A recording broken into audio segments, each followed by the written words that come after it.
Welcome back to Lilith After Dark Astrology, my friends. My name is Ashley Brianna. Even today, we are talking about people pleasing. Do you tend to people please? Me too. This has been a struggle for most of my life, and we're going to see why in, today's episode, because we're going to break down two places that help all of us understand our people pleasing tendencies better. And I tend to relate to both of those placements. Now, we're going to be breaking people pleasing down from the lens of both astrology and human design. I have three main places for you that you can start to deconstruct and begin to look at what are the shadow patterns that are currently dictating my life and holding me back from my goals and from truly living and changing your world from the inside out. Because at the end of the day, people pleasing isn't healthy for you. It's not for your highest good, and it's not even for the highest good of those around you. Because when you finally burn out and deplete yourself, you also can't be there for others. Take it from me, because again, this has been a pattern I have gone through my entire life. First off, I want to dive into the astrology view of this. Now, I have Jenna Ortega's chart up. I am such a huge fan of Jenna Ortega. I have a bit of a girl crush on her, and I am obsessed with Wednesday, the show. I am dying for season 2. I don't know about you guys, but I am dying for season 2. I think we need more scenes of Jenna dancing in Wednesday, but that's my personal opinion. She is a Libra. So we're starting with point number 1. You may be a people pleaser if you are born a Libra. Now, I will take it a step further and say if you have very significant placements within Libra, we can work with that as well, especially based on the energy of that placement. I would just say I am an esoteric astrologer and galactic astrologer. Stick more with your main placements. So our solar system, the sun and the moon would be what I would stick to rather than asteroids or galactic points in astrology. However, those strong placements can bring a flavor or frequency to your people pleasing as well, even for Libras. So, for example, what we're looking at here is Jenna Ortega's chart. We can see her sun is 4 degrees Libra, and she also has Mercury retrograde in Libra as well, 4 degrees conjunct her sun. And this is what I mean. She has other placements as well within Libra. Of course, Vulcan, because it's going to be with the sun. She does have Zeus. She does have Juno. And she does have one of my favorite placements within esoteric astrology, which is Psyche. So she does have a bump in Libra within her natal chart. That's in the 7th house. However, just focus on, so for her, in regards to her people pleasing tendencies, we would be looking at the sun and we would be looking at Mercury. Now, I'm not necessarily going to break down her chart. I just wanted to use an example, and her chart is an example of it. Now, why are Libras people pleasers? Well, I see you, Libra. If you are a Libra, I see you. We are harmony obsessed. We are a bit of the diplomats of the zodiac. And even though we may not like to admit it because we've got kind of that rebel energy and rough exterior for many of us, we are driven looking for harmony at the end of the day. And if I'm being honest, it was a long route for me to get to that place. I did not identify with anything Libra for much of my life. And I always felt, I mean, it's always that energy of grass is always greener, right? And it's what Ra or who in human design talks about is we're always living through our openness. We're always trying to be what we're not. And maybe you can relate as a Libra. I spent most of my life wishing I was a Sag. I wanted to be a Sag so bad, especially when I was younger and heard Britney Spears was. I was like, I need to be a Sagittarius too. So, needless to say, it took me a lot of deconditioning through human design to finally come to a place where I was like, okay, I am a Libra through and through, and I get my spiciness from other places, but I do seek harmony. I do seek justice, and those are core principles I operate on. So it's okay to have a rough exterior, be a little bit spicy, and also be a Libra.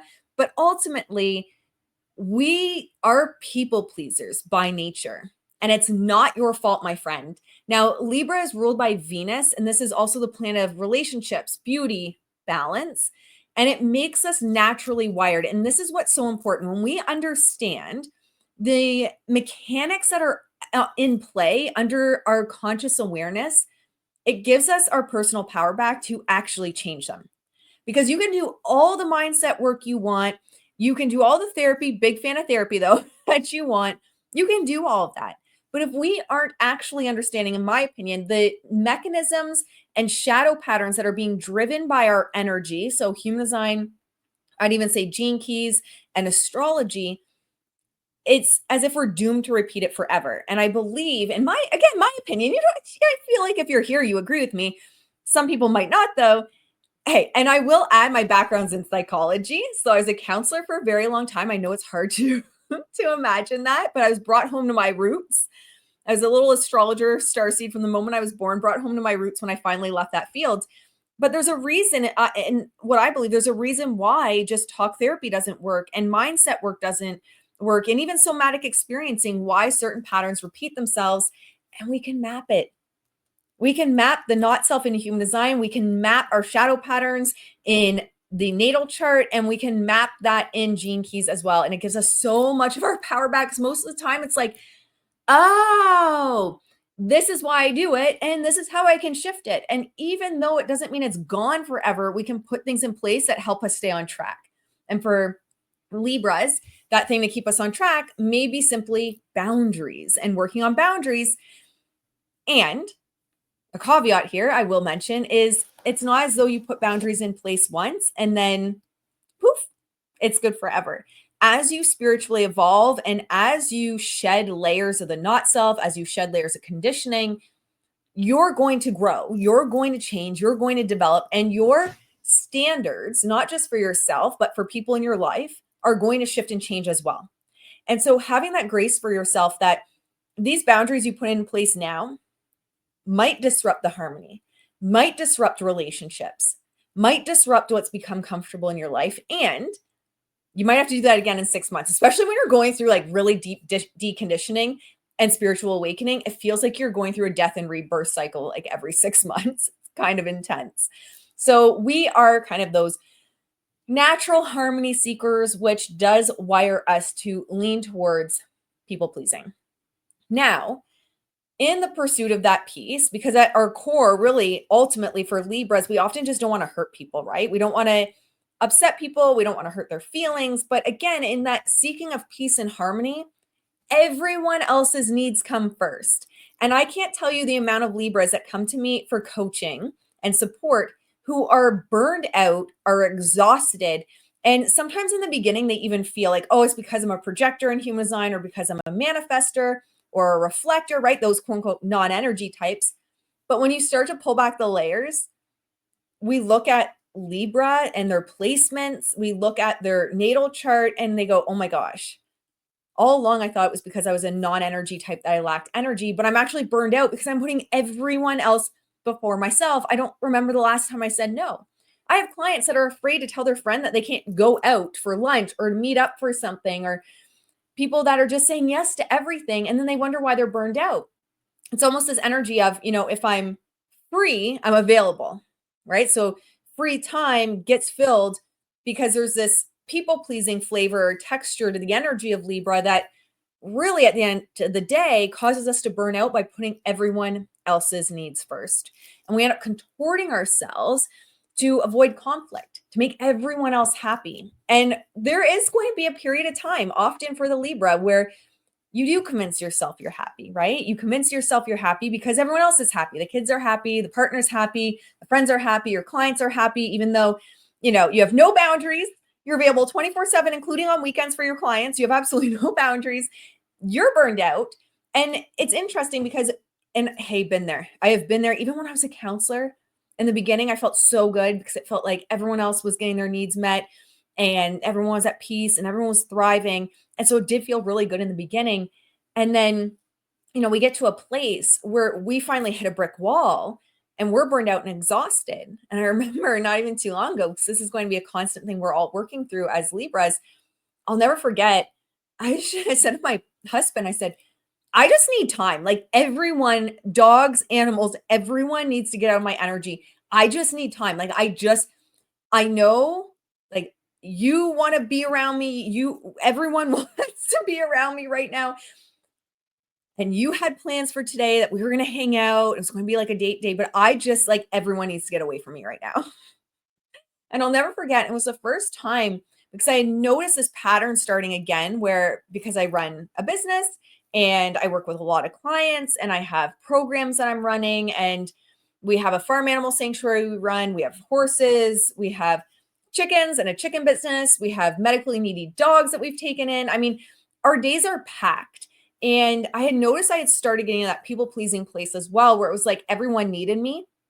So I was there for everyone else. And I wanted to be there in the way they needed me, including my clients, but I actually wasn't there for myself. And so I had this, and maybe you can relate as a Libra, had this kind of like breakdown, told everyone they basically had to get away from me. And I legitimately just laid, when everyone left, I just laid in bed and closed my eyes and just slept. I was out like a light. And then when I woke up, I just laid there in quiet. So we don't want to make that. And of course, I'm much better about it now, though it does still creep up sometimes, especially with the amount of responsibilities I have in a day. We want to make sure that we're starting to recognize these patterns, because one of the things I love and my clients love is the medical astrology view I bring to things. I also, typical 6 line, I'm a 4-6 in human design. I have such a vast background. And so I actually have certifications in holistic nutrition. I was a personal trainer for a very long time. It was the first business I ever grew, actually. And it was kind of, I took a break from the mental health field, and that's what I did. A little bit of a backstory. I got into that because I saw the mental health benefits. And so I was bringing it into after school programs, fitness and nutrition, teaching kids about fitness, helping kids with yoga to help relax them. So anyway, that's how I got into fitness and nutrition, was seeing the benefits from a mental health perspective. But that was actually the first business I've ever built.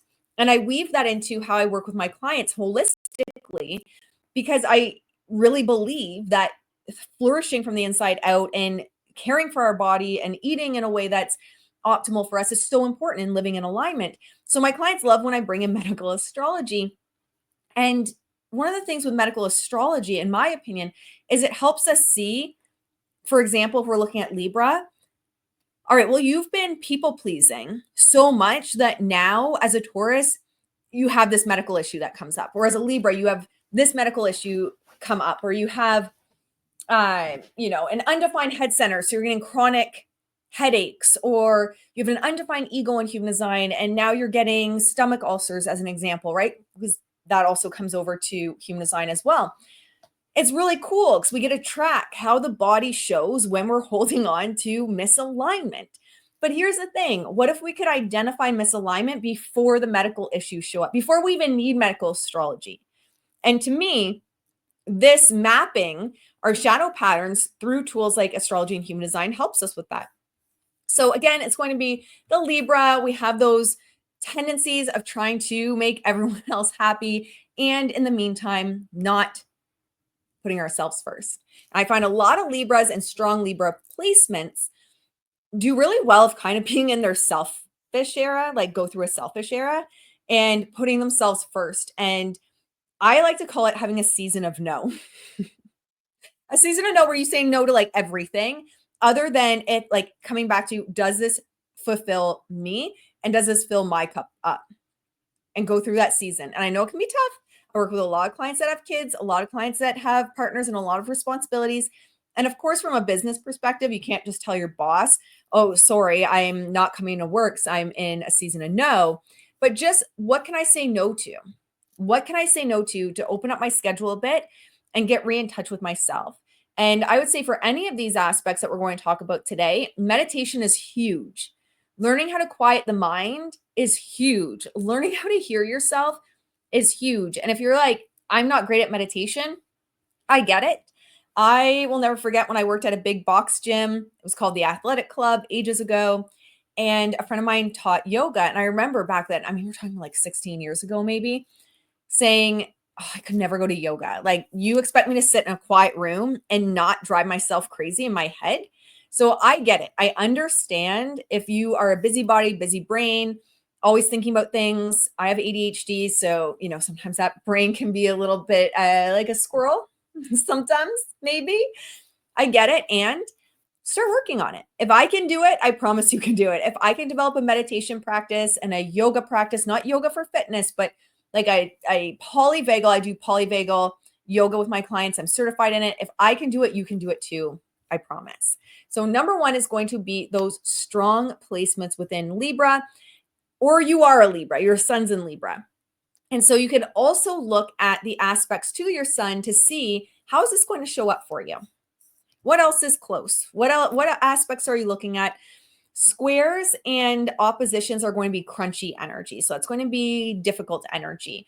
That might even be a good place to look at to get a deeper understanding of how it shows up specifically for you.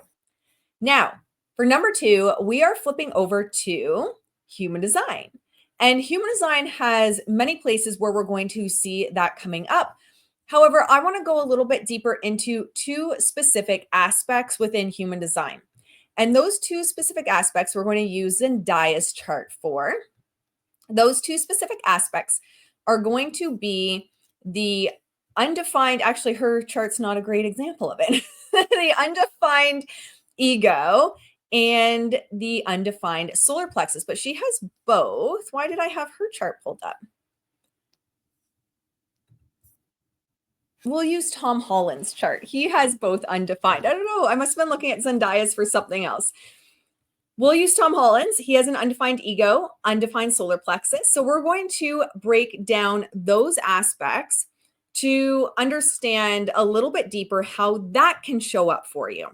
Now, the undefined or open solar plexus is going to be the white triangle on the right side of your body graph. When we're looking at the undefined solar plexus, the shadow of it is going to be touchy and nervous. So what ends up happening is you avoid confrontation and truth to avoid rocking the boat. Like you don't want to get people upset. You don't want to trigger anybody. So you essentially become like a yes man or a yes woman. This can be particularly bad with the generators and manifesting generators where they're saying yes, but it's actually a sacral no because they don't want to upset anyone through the undefined solar plexus. So that applies to Tom Holland. He is a generator. And so he might say yes to things that are actually not in alignment for him, not actually something he wants to do, but because he's avoiding triggering others, he doesn't want to upset others, he says yes to avoid confrontation. What also we see through the undefined solar plexus is kind of pretending to be nice and not in a fake way, not in a trying to be manipulative way, but genuinely because you just don't want to upset people. You don't want to offend people. You don't want people to think you're rude. So you smile and pretend to be nice and say yes to things to, again, not rock the boat.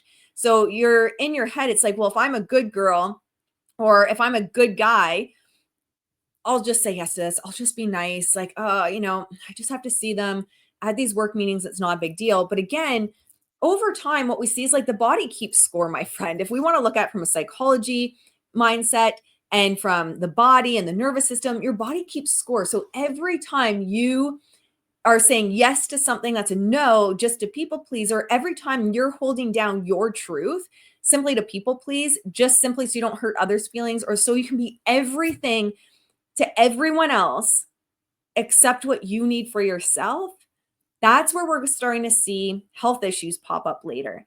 And that's where we're starting to see even like autoimmune issues are on the rise. We're seeing gut problems. I get clients all the time that say, it's so weird. I didn't realize I had gut problems. And then all of a sudden at 40, I have gut problems. And it's like, well, yes, you are a Libra with an undefined solar plexus and you spent your entire life people pleasing and putting everyone else first. And it might not seem like a big deal, but that gets all stored within the body every time you people please and you sacrifice yourself in the process. Now, with the undefined or open solar plexus as well, we can be prone to almost leading a secret life to protect ourselves from potential backlash. How that might even look like maybe I've had many clients on their spiritual awakening journey and they hire me for private mentorship. And one-on-one, the shadows is my deconditioning and spiritual awakening offer. And they haven't told anyone in their life. And part of the work we're doing together is helping them dissolve the secret life and make the internal world match the external world and bring out to the people around them what the journey they're going on, the spiritual awakening journey they're going on. And there can be a real fear around that of, well, I don't want to rock the boat. I don't want to upset people. Will people think I'm crazy? What will they think about me? I don't want to trigger people. A big one can be, especially if you're spiritual awakening and you have friends that don't agree with what you believe in, right? Maybe you're starting to go like down the starseed thing and everything's energy and the quantum fields, and you have people in your circle that are maybe very religious, and that can, especially if we're projecting that and thinking that and really worrying about these people pleasing tendencies, there can be this feeling of I don't want to hurt their feelings, right? Even though you personally don't care, and hey, I know this feeling, you don't care, and you're like, I want just everyone to believe in what they're meant to believe in. There is this deep worry that other people will judge you. So you live a secret life, and that is really to protect yourself from backlash. Now, I work with a lot of entrepreneurs as well, and something that can happen is they're living a secret life in terms of building a business they don't even care about, but they're doing it because, again, they don't want backlash. They don't want to be canceled. They don't want people to be saying rude things about them.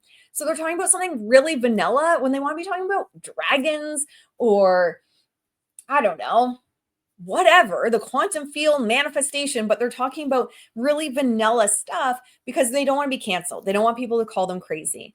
So those are some ways that we can really see the undefined or open solar plexus show up for people pleasers, especially if you're like me and you're a Libra with an open solar plexus and living that life. It is just like a whole thing. Now, when we look at the openness, something I want you to keep in mind is that just because it's open doesn't mean you're doomed to live out that shadow forever. Yes, we tend to meet it at new levels. And as we evolve and as we spiritually awaken and as we do the deep inner work, you will find over time your standards for yourself and others around you do raise. So it's usually always kind of meeting this new version of self and what that means in terms of people pleasing, your expectations of self and others. However, openness is also where we go to school in life and where we can become very wise. So the undefined or open solar plexus in its wisdom is very emotionally quiet and detached. So it's that energy of like, I'm not being a jerk. I'm simply speaking my truth. And your reaction is your reaction and it has nothing to do with me. That's very much the energy of the aligned, proper use of the undefined or open solar plexus. Is like, this, I'm not being a jerk. I'm not saying this to hurt you. I'm not saying this because I'm trying to offend you. And I need to speak my truth, and I'm detached from your reaction. I'm detached from your emotions because I'm not meant to do the emotional labor for you. And I'm also not meant to cross my own boundaries out of fear of how you're going to react. So that is very much the wisdom of the undefined or open solar plexus. And you're not getting caught up in the emotions of others or the drama of others. You're confronting the truth when it's necessary. And it can become this really deep wisdom as well about emotions and about yourself. Because when we look at anything that's open, anything that's white in the body graph, essentially what we're saying is you go to school in life through that center because you're amplifying. So if you're around people that have a defined solar plexus, you're amplifying maybe their emotions at 200%. This is where you get like the undefined or open solar plexus that's the most emotional, for better or worse, person in the room. And when we're actually in our wisdom and we're using that center properly, how it ends up working is you're detached from their emotions. You're not getting caught up in their emotions. So you're wise on them. You're wise on emotions. You're wise on proper boundaries. You're wise on speaking your truth. You're wise on honoring your boundaries rather than walking on eggshells. I know it might sound so foreign. It might sound like a fantasy world that I just made up, but that is the correct use of the undefined or open solar plexus. Another place is the ego. I find this a big one. So when we're looking at also mapping the not self in human design, the ego is going to be number one. And then we have the solar plexus, meaning those tend to be places that we're really experiencing that conditioning. For most charts, there are some exceptions. Those would be the first places we'd be seeing something like people pleasing take over. So for the undefined ego or open ego, there's this energy of always trying to prove yourself, comparing yourself to others and trying to show that you're good enough. Now, with that, say you have the undefined ego plus an undefined solar plexus, you might be trying to prove yourself so that you're not, let's say you went to school to be a lawyer. You didn't want to be a lawyer, but you wanted to prove yourself, undefined ego, to your parents, and you didn't want to upset your parents, undefined solar plexus. So you went to school to be the lawyer, you got the career as a lawyer, and you're miserable. But hey, you're the lawyer, right? And you're still living that out. You're still living that cycle out because you're still living through the shadow of trying to prove yourself to your parents and trying to avoid upsetting them. I remember I was watching like this baking show once. It was like a baking competition show. And one of the contestants on it, she was like neurophysicist or something. I don't know. It was like something that you have to be very intelligent for. Outside the realm of what I understand, but something like very, very difficult to become educated in, and very few are. Anyway, she had said, I don't know what her human design chart is. They weren't talking about human design, but she had said that when she told her parents that she was leaving that to be a baker, they like rejected her. They were basically like, no, that's not what's happening. You can't do that. Right. So, and she was an adult, but she had for so long still been living through trying to prove herself to her parents to avoid triggering them, to avoid upsetting them. So that's what we're going to see with the undefined ego. What we also see with the undefined ego is undervaluing yourself. And that can definitely show up in people pleasing because we get in these cycles of we don't value ourselves with that energy, and that especially undefined doesn't mean if you have a defined ego that you wouldn't experience any issues, but I'm just speaking specifically to the undefined ego here. If you don't feel worthy, if you don't feel good enough, if you don't value yourself, then you're likely not valuing boundaries for yourself, right? It's as simple as that. If you don't value yourself, if you don't see yourself as valuable and your time as valuable, if you don't see your time as worthy, yourself as worthy, and you're always trying to prove yourself so that you can be accepted, so people will like you, yeah, you're likely going to become a people pleaser. But you can see the energy, how different it is, right? Trying to help and work with someone who has a motivation of they're a people pleaser because they don't see themselves as worthy, versus someone who the core issue for them is they're a people pleaser because they're afraid to trigger others.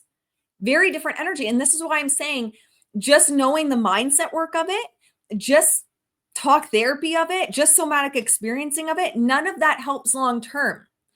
And I also don't believe that it needs to be like this hamster wheel of constantly trying to heal everything that's there.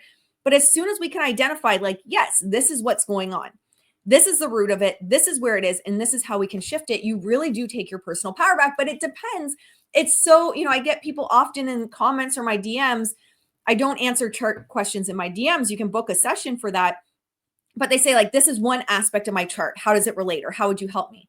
It depends at the end of the day, because we need to see the mechanics of what's going on. And if it was as easy as it's just one thing that explains everything, well, then you wouldn't need me at the end of the day. Why would I even be doing this at the end of the day? Because, I got bills too. And this is a business, right? So there'd be no need for me to do this. But the reality, and there'd be no need for therapists or counselors or healers or guides or coaches or anything, because it'd be like, oh, I got the information and I switched it and I flipped it. And it's just unfortunately not that easy. One thing I would really say with the undefined or open ego as well is you tend to burn out because you're constantly working hard to show you're valuable. And again, with that working hard, if you're in a career, right, at corporate, that working hard to show you're valuable, you're likely going to cross boundaries because your boss is saying, hey, we need someone to stay late tonight. Do you mind? And you might be more willing to cross your boundaries because you so desperately want them to see you're valuable to the team. You might also feel like you have to compete and to be better than everyone else, or you're not worthy of everything. So again, or of anything. You are worthy of everything, my friend.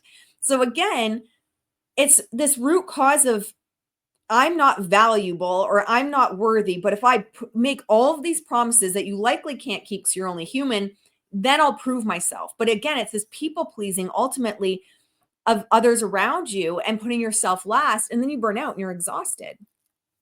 The true self of the ego is going to be knowing you have nothing to prove and feeling worthy and valuing yourself. And that is a journey, right? Like just me saying that isn't going to fix it for you. That is a journey for a lot of people. Now, we can also look at this idea of taking that sacred pause, right? Because it might be this like knee-jerk reaction and habit that you've created of just saying yes to things, just jumping into things because you want to prove yourself, so you have no boundaries. And it's this people-pleasing energy, just pausing and saying, I'll get back to you. Can I get back to you with an answer? And sometimes, especially if you have a lot of openness in your chart, so a lot of white centers, just being out of someone else's energy can help you so much. And there's a lot of pressure online that if you're a generator or a splenic authority, you're just meant to be saying, quick answers, in the moment answers. No, just say, get in the habit, instead of that knee-jerk reaction of giving an answer right away. Hey, can I get back to you later? Can I just sit with this? And then start to get curious about what the motivating factor is for saying yes to something. Is it because you're trying to prove yourself, or you actually genuinely want to? Does it cross a boundary that you've put up? And how can you assert yourself with undefined solar plexus without worrying about triggering other people's emotional waves? Realizing that's not your emotional labor to carry, and that is not your inner work to do, how other people react to you. It is not your inner work to worry about how other people react to you. Now, I'm not saying go around being ass to people and then be like, hey, not my problem. I'm not saying that, but I also know and trust that anyone drawn to my world is not going around being an ass to people and then saying it's not my problem. All they want to do and need to do is speak their truth and be, strong and have that warrior backbone in the face of confrontation. Another thing to keep in mind with the wisdom of the undefined ego is notice the willpower pressure from others and don't feel or feed into the feeling of being forced to act or make promises. Because it can, in other people with a defined ego, they might not be meaning to consciously to make you feel as if you have to promise or you have to say yes. It might just be you absorbing their ego energy and identifying with it, right? So again, understand that it's not your job to be everything to everyone. You can't. You are going to burn out. You are going to end up very sick, maybe with autoimmune issues, gut issues, a whole host of things. It's about maybe just taking that time in the beginning. Don't make decisions on the spot. And then start to get curious about what is actually the motivating factor below me saying yes to this, below me taking on this project, below me helping this person out. You're not a bad person for having boundaries. And anyone that is worthy of having in your life, anyone that is worthy of you being a friend to, will understand that and they will respect you more for it.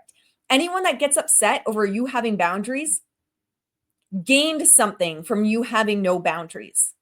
And that says all you need to know about that relationship. You are better off without it. So what I'm going to give you to walk away with today is number one, is that pause.